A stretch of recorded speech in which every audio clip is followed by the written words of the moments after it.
Welcome to Africa Diaspora News Channel. The systems we live under, the schools, the media, the politics, are not just flawed, but are intentionally designed to keep the black people divided, to keep them from coming together as one.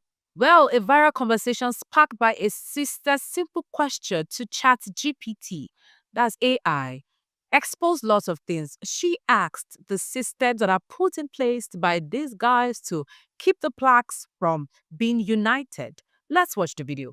I said, which systems were put in place to hinder black people from uniting and living in their divine purpose? How can we dismantle it and rebuild it? Period. Because we liked action.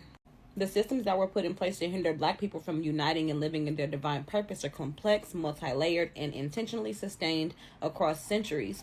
Here's the breakdown. Systems of division plus suppression. Number one is chattel slavery, which we already know. Primary wound, erased language, lineage, and spiritual systems. Families were deliberately separated, cultural continuity was severed, and African spirituality was demonized to disconnect people from their power and memory.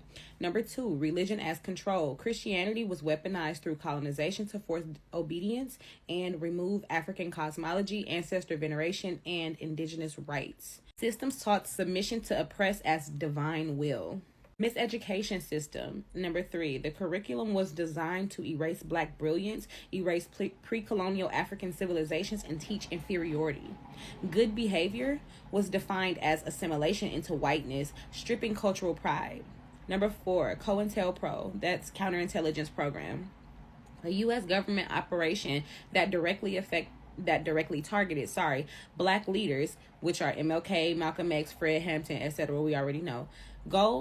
Their goal was to prevent unity, discredit leaders, plant infiltrations, and criminalize resistance. And a lot of this stuff we already know, guys, but there are a lot of people that don't know this stuff. Black unity and divinity were replaced with caricatures, hypersexuality, criminality, and Now, this question seems innocent at first, but when we look deeper, why are we really not united? Why are we being kept apart?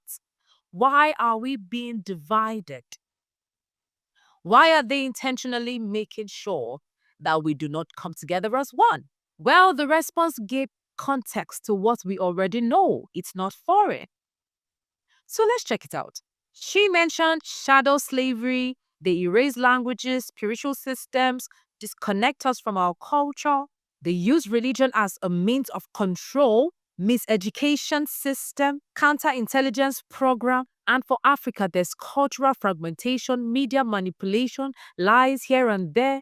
They try to separate us from our culture, all our manuscripts, our texts, our history, destroyed by them. So we don't learn about who we are. So we don't know who we are. If we come together, there is a whole lot we can achieve as one. But no, they won't allow that because they know that together we are strong.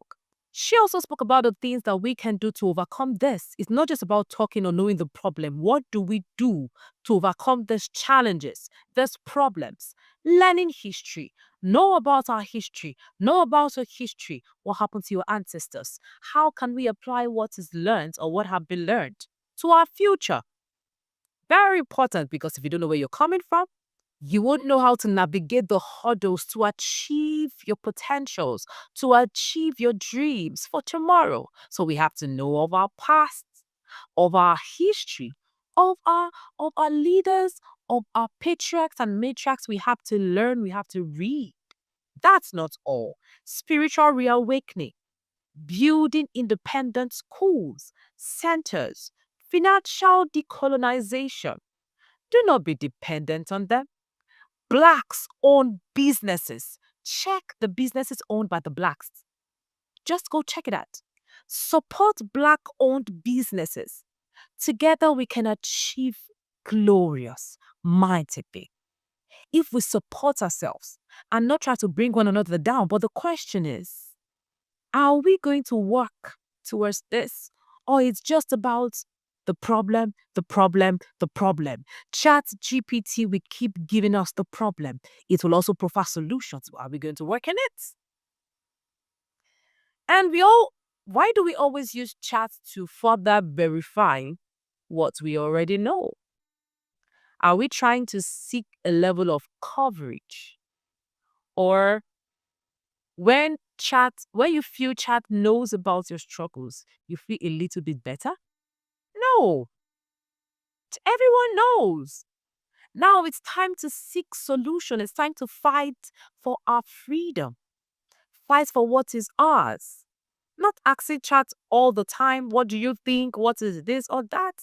I mean, if you ask chat about the solutions, you can work on the solutions. And the thing is, they know together we are strong. That is why they will keep raising structures and systems that will not allow us to unite. So it's time to wake up. What do you think about the story? Comment below and do not forget to share, like, subscribe.